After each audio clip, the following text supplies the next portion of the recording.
Auto-scoring is a major time saver for STEM authors, but when scoring behavior gets too complicated, setting correct answers can become time-consuming. With our latest long-term support release, we launched our new math question type powered by an enhanced scoring engine, enabling your learning platforms to assess some of STEM's most advanced topics.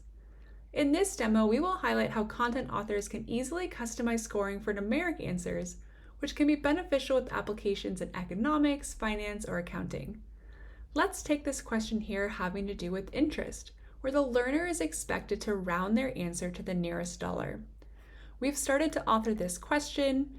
We've set the correct answer in the value box here with the scoring method equivalue, which says that it needs to be numerically equal to this value.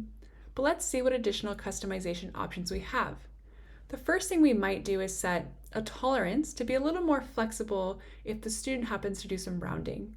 We have three options. We can choose the range between, setting a lower and upper bound. We can choose an absolute error or a percent error. So let's set an absolute error of 10. Next, we want the student to round their answer to the nearest dollar. So we can now add an additional condition, and we can say that we want the response to also be formatted as a specific type.